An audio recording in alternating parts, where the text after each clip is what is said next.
Şahın adına İslam Araşdırmalar Mərkəzinin buraxdığı kitabdır. Həmən bu kitabda, deməli, 3-cü cilddə, deməli, səhifə 29-da Rum surəsinin təfsiri və ona aid olan mövzular. Deməli, səhifə 28-də belə buyurur. Və qara Abdullah ibn Ömər və Əbu Səid el-Xudəri və Həsən və İsa ibn Ömər. Eyni təfsir Bəğəvidə olan məlumatı bu da təsdiqləyir. Buyurur, Abdullah ibn Ömər, Əbu Səid el-Xudəri, Həsən və İsa ibn Ömər Fəthil Ayn və Lam Qulibə oxumayıblar, qələbə oxuyublar. Və gəlirik birinci qeydə. Kitabın araşdırma deməli mərkəzinin belə deyək başçısı doktor Əhməd Muhammed Əbdürrəhman el-Cundi, bu təhqiqat onundur. Əbdürrəhman el-Cundi deyərək ixtisar eləyək. Həmən bu Cundi buyurur: "Və hiyə eydan qiraət Ali ibn Əbi Talib." Deməli, qələbə fəthə ilə oxumaq Həzrət Ali əleyhissalamın qiraətidir və Abdullah ibn Abbasın qiraətidir, Muaviyə ibn Qurrənin qiraətidir və Nasr ibn Alinin qiraətidir və Usmətin qiraətidir və Harunun qiraətidir. Artıq say biraz da artdı. Deməli, Hicrətin 717-ci ilində vəfat eləmiş Quran mütəxəssisi, dil mütəxəssisi və təfsir mütəxəssisi şəxslərin adını sadalayır və təhqiqatçı da öz əlavəsini edir. Yenə tarixlə gəlirik. Deməli, Əl-Bəhr Əl-Muhit adında Əbu Hayyan el-Əndəlusi təfsir, dil, müxtəlif elmlərdə imam sayılan bir alim. 745-ci ildə şəxs vəfat edib. Deməli, kitabı 1, 2, 3, 4, 5 nəfər araşdırıb 7-ci cild səhifə 157-də buyurur. Və qara'a Aliyyun və Əbu Səid el-Xudəri və İbn Abbas və İbn Ömər və Muaviyə ibn Qurra və Həsən qələbət məbni lil-fa'il. Bu şəxslər ayəni qulibə oxumayıb, qələbə oxuyublar. Deməli, burada Muaviyə ibn Qurra kimdir? Onun da tərcümə halının qısasını təqdim edeyim. Bu tabiinlərdəndir. Yəni Peyğəmbəri görməyib, səhabələri görüb. Hətta tərcümə halında var ki, bu şəxs 70 səhabəni görüb. Onun haqqında rical alimləri belə bir gözəl kəlmələr buyururlar. Buyururlar ki, imamun, alimun, səbtun, siqatun. Deməli, həmən bu şəxs Muaviyə ibn Qurra deməli, siqədir, etibarlıdır, düz danışandır, imamdır, alimdir və nəql elədiyi kəlamlarda çox dəqiq və səhvə yol verməyən bir şəxsdir. Hicrətin 113-cü ilində vəfat edib. Muaviyə ibn Qurra.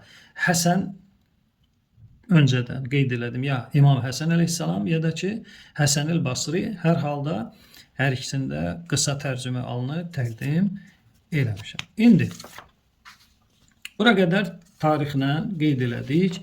Ən sonuncu, belə deyək də, 745-ci ildə vəfat eləmiş Əbu Hayyan el-Əndəlusi buyurur. Şəxslərin adını qeyd eləyir və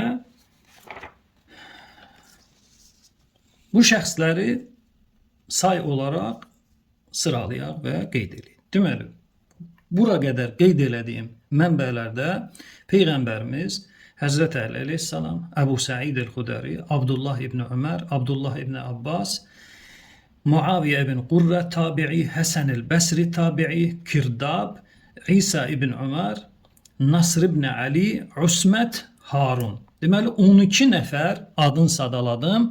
Bunların hamısı Fazil Əhmədin elədiyi tərcüməni qiraət olaraq dəstəkləyir. Yəni, ayəni qələbət oxuyanda məna Fazil Əhmədin dediyi səhih çıxır. Yenə qeyd edirəm, kaş geriyə addım atmazdı. Deyərdi ki, 13 nəfər səhabə və tabi'i və qiraət imamları mən dediyim tərcüməni dəstəkləyir. Hər halda. İndi bir nəfər deyə bilər ki, bu qiraətlər şazdır. Şaz nədir? Şaz məhşur olmayan bir qiraətə deyilir. İndi İmam Suyutinin şaz qiraətin izahı onun dili ilə desəm çox gözəl olar. O alim buyurur, İmam Suyuti buyurur. Əşşaz huvə ma sahha sənəduhu. Şaz qiraət sənədi səhih olan və xalifər rəsm Osman çapının rəsmini dəstəkləməyən və yaxud xalifəl ərəbiyyətə müxalifətən tadur ərəb dilinə zidd gedə o ziddiyyət ki zərər gətirir əv ləm yeştəhir və yaxud zərər gətirmir həmən bu müxalifət amma məşhur deyil qarilərin nəzərində. Həmən bu bəndləri bir yerə yığanda olur nə? Şaz qiraət. Deməli, səhih sənədli Quran oxunuşudur. Amma rəsmə və yaxud ərəb dilinin qəbul olunduğu tərzə və yaxud da qarilərin nəzərində məşhur sayılmır. Bu üç bəndi bir yerə yığanda olur şaz qiraət. İmam Suyutinin tərifinə əsasən. Deməli, bir nəfər deyə bilər ki, bu 13 nəfər ki adını çəkdilər, belə necə deyirlər, insanı bu mövzu güldürür də ki, Peyğəmbərin, Həzrət Əlinin, Əbu Səid Xudərinin, Abdullah ibn Ömərin, Abdullah ibn Abbasın, bu səhabə və Peyğəmbərin qiraəti şazdır. Yəni, nə deyək, yazılıb da, qoy desinlər şazdır. Bu şaz məsələsini həll eləmək üçün, yəni bu mövzuya olunacaq hücumun qarşısını almaq üçün bu kitaba gəlirik. Məani əl-Quran və i'rabuhu. Zəccac adında, hicrətin 311-ci ilində vəfat eləmiş Zəccac adında dil, qrammatika, təfsir və sair elmlərdə imam olan İmam Zəccacın kitabı. 4-cü cild, deməli, Əbdülcəlil Şələbinin təhqiqatı ilə.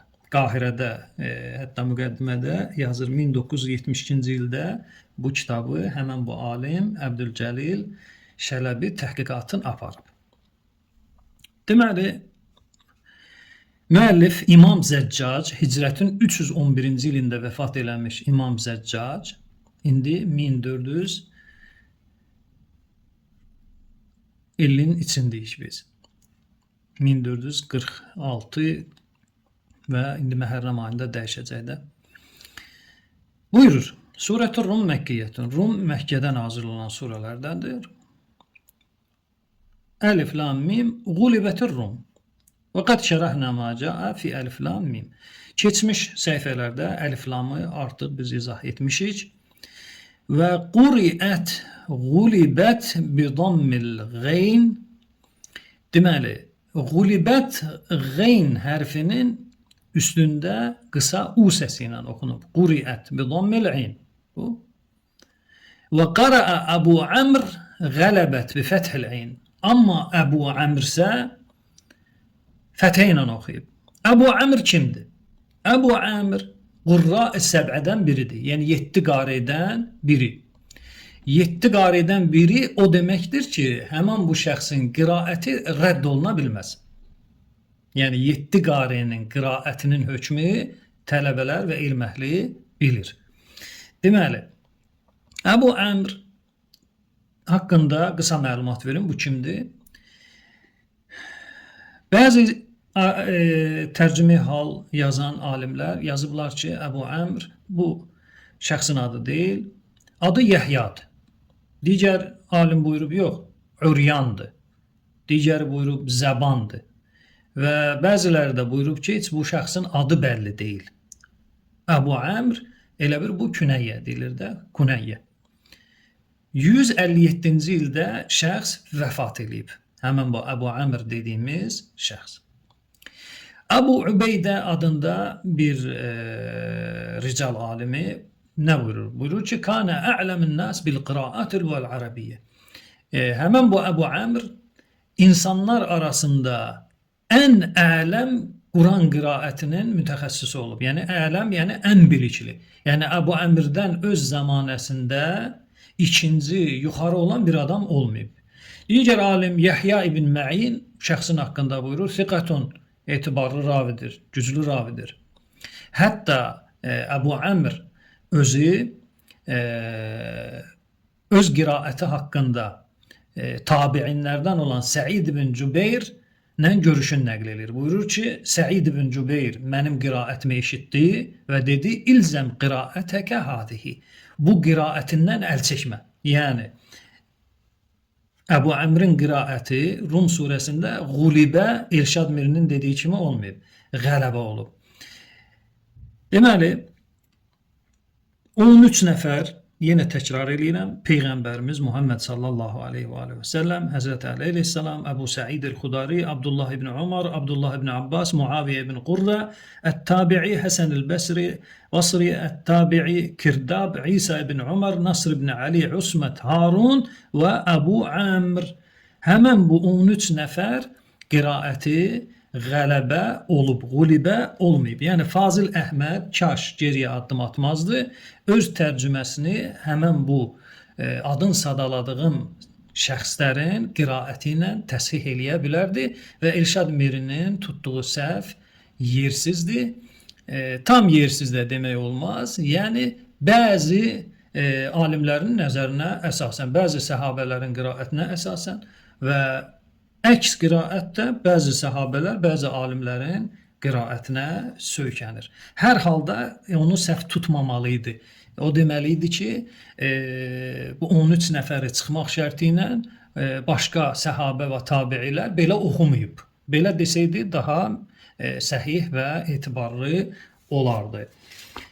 Bu birinci görüşümüz ki, Fazil Əhmədin tərcüməsində Rumlular qələbə çaldı, heç bir irad işğal yoxdur.